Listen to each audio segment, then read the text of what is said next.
कार्तिक मास महात्म्य कथा अध्याय 26। कार्तिक मास महात्म्य का 26वां अध्याय। श्री विष्णु की कृपा से आज तुमको राह बताए। नारद जी बोले, इस प्रकार विष्णु पार्षदों के वचन सुनकर धर्मदत्त ने कहा, प्रायः सभी मनुष्य भक्तों का कष्ट दूर करने वाले श्री विष्णु की यज्ञ, दान, व्रत, तीर्थ सेवन तथा तपस्याओं के द्वारा विधि पूर्वक आराधना करते हैं।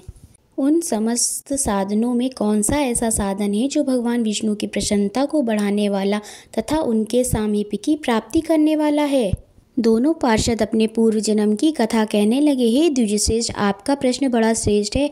आज हम आपको भगवान विष्णु को शीघ्र प्रसन्न करने का उपाय बताते हैं। हम इतिहास सहित प्राचीन वृत्तांत सुनाते हैं, सावधानी पूर्वक सुनो। ब्राह्मण पहले कांचीपुरी में चोल नामक एक चक्रवर्ती राजा हो गए हैं। उन्हीं के नाम पर उनके अधीन रहने वाले सभी देश चोल नाम से विख्यात हुए। राजा चोल जब इस भूमंडल का शासन करते थे, उस समय उनके राज्य में कोई भी मनुष्य दरिद्र, दुखी, पाप में मन लगाने वाला अथवा रोगी नहीं था। एक समय की बात है, राजा चोल अनंत शयन नामक तीर्थ में गए, जहाँ जगदीश्वर भगवान विष्णु ने योग निद्रा का आश्रय लेकर शयन किया था। वहाँ भगवान विष्णु के दिव्य विग्रह की राजा ने विधि पूर्वक पूजा की। दिव्य मणि, मुक्ता फल तथा सुवर्ण के बने हुए सुंदर पुष्पों से पूजन कर साष्टांग प्रणाम किया। प्रणाम करके ज्यों ही बैठे, उसी समय उनकी दृष्टि भगवान के पास आते हुए एक ब्राह्मण पर पड़ी, जो उन्हीं की कांची नगरी के निवासी थे। उनका नाम विष्णुदास था। उन्होंने भगवान की पूजा के लिए अपने हाथ में तुलसी दल और जल ले रखा था। निकट आने पर उन ब्राह्मण ने विष्णु सूक्त का पाठ करते हुए देवादिदेव भगवान को स्नान कराया और तुलसी की मंजरी तथा पत्तों से उनकी विधिवत पूजा की। राजा चोल ने जो पहले रत्नों से भगवान की पूजा की थी, वह सब तुलसी पूजा से ढक गई।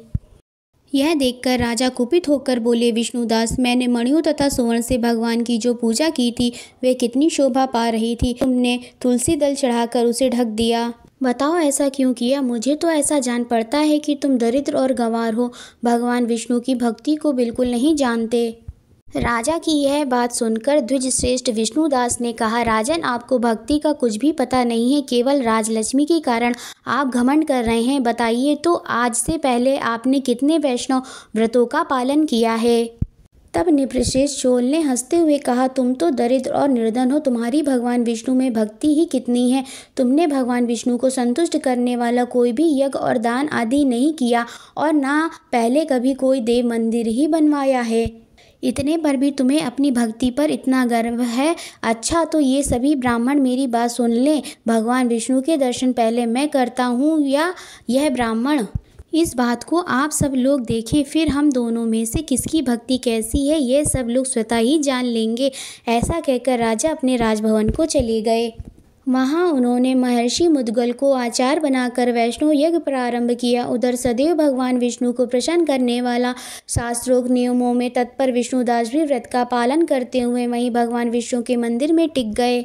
उन्होंने माघ और कार्तिक के उत्तम व्रत का अनुष्ठान, तुलसी वन की रक्षा, एकादशी के 12 मंत्र का जाप, नित्य गीत और आदि मंगलमय आयोजनों के साथ प्रतिदिन षोडशोपचार से भगवान विष्णु की पूजा आदि नियमों का आचरण किया।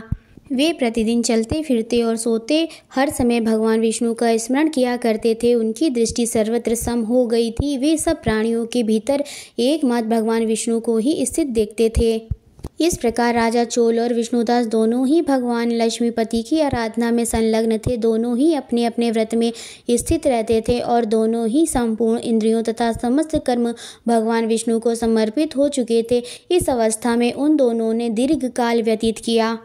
ओम नमो नारायणा, ओम नमो भगवते वासुदेवाय। आशा करती हूँ आप सभी को यह वीडियो अवश्य ही पसंद आई होगी। अगर आपको यह वीडियो पसंद आई हो तो प्लीज़ इसे लाइक करें, अपने दोस्तों के साथ इसे शेयर करें और हमारे इस चैनल को सब्सक्राइब अवश्य ही करें। राधे राधे।